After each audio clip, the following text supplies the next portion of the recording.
নমস্কার দর্শক বন্ধুরা, আমি প্রতিমা। কুকিং উইথ প্রতিমা চ্যানেলে তোমাদের সবাইকে আবারও একবার আন্তরিকভাবে সুস্বাগতম। আশা করি বন্ধুরা তোমরা সবাই খুব ভালো আছো, সুস্থ আছো। আমিও তোমাদের মতো ভালো বন্ধু পেয়ে বেশ ভালো আছি। আজকে আমি তোমাদেরকে মোচার রেসিপি শেয়ার করব। খুবই টেস্টি হয় এই রেসিপিটা। আর মোচার এই রেসিপিটা সম্পূর্ণ নিরামিষভাবেই বানাবো। বন্ধুরা, রেসিপিটা শুরু করার আগে যে সমস্ত বন্ধুরা আজকে প্রথম আমার এই ছোট্ট চ্যানেলে এসে আমার এই মজাদার মোচার রেসিপিটা দেখছো, তোমরা সবাই আমার এই চ্যানেলটাকে সাপোর্ট দিয়ে আমার বন্ধু হয়ে আমার পাশে থেকো। আমার জানা রেসিপিগুলো তোমাদেরও ভালো লাগবে। চলো তাহলে এবার রেসিপি শুরু করি। দেখো, আমি এখানে একটা গোটা মোচা নিয়ে নিয়েছি। এই মোচার খোসাও আজকে আমি ফেলবো না। আমি কিভাবে মোচার রেসিপিটা বানাই সেটা তোমরা দেখার জন্যে কেউ কিন্তু স্কিপ করে দিও না, তাহলে বুঝতে পারবে না।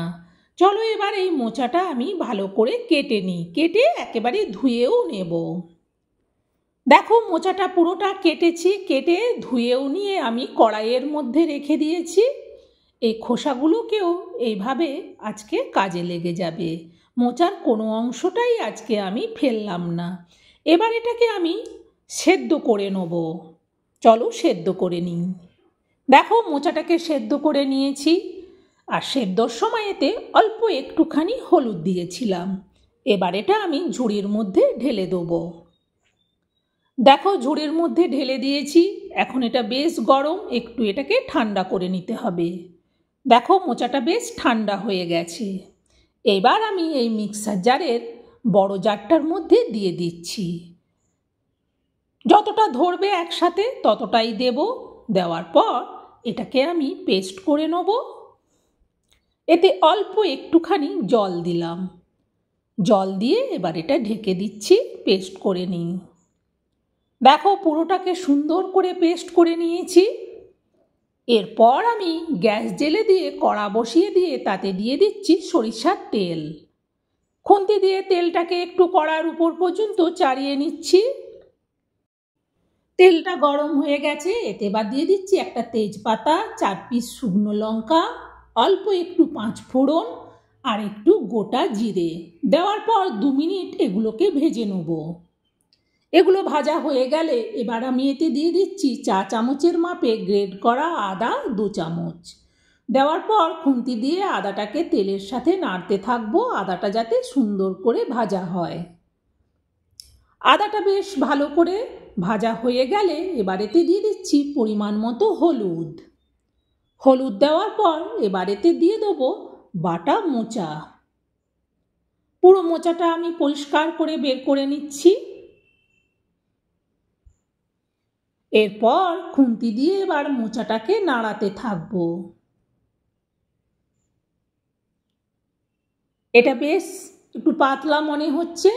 এটাকে নাড়তে নাড়তে এটা সুন্দর হয়ে যাবে, তাই তোমরা কেউ কিন্তু টেনে দিও না। দেখো আমি আর এতে কি কি মশলা ব্যবহার করি।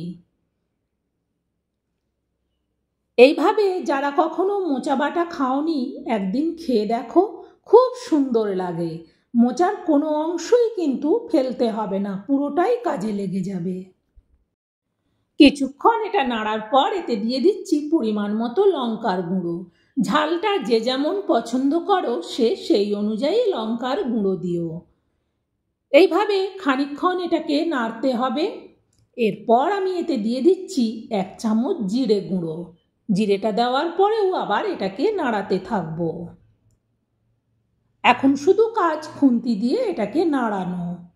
এরপর আমি এতে দিয়ে দেবো চা চামচের মাপে 1 চামচ ধনে গুঁড়ো। ধনে গুঁড়োটা দেওয়ার পরেও আবারও খুন্তি দিয়ে এটাকে নাড়াতে থাকবো।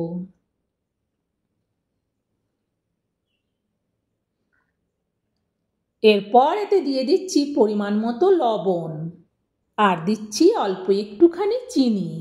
লবণ চিনিটা দেওয়ার পর আবারও এটাকে নাড়াতে থাকবো। এটা বেশ হয়ে এসেছে, আর এটাকে বেশি শুকনো করব না। এরপর আমি এতে দিয়ে দেবো চা চামচের মাপে 2 চামচের মতো তেল। সরিষার তেল দিলাম। সরিষার তেলটা দেওয়ার পর আবারও খুন্তি দিয়ে ভালো করে এটাকে নাড়াবো যাতে তেলটা সবটার মধ্যে মিশে যায়। বন্ধুরা, এটা এতটা সুন্দর লাগে গরম ভাতের সাথে খেতে, একদিন বানালে তখন বুঝতে পারবে। এবার এটা নাবিয়ে নেব।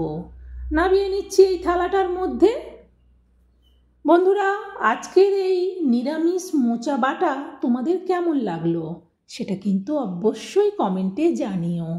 আর যারা এখনও লাইক দাওনি প্লিজ লাইক দিয়ে দিও। আর বন্ধুরা, এটা শেয়ার করে দিও যাতে সবাই এইভাবে মোচা বাটা বানিয়ে খেতে পারে। মোচার কোনো অংশই ফেলবে না। এইভাবে মোচা বাটাটা বানিয়ে নাও, গরম ভাতের সঙ্গে দুর্দান্ত লাগে।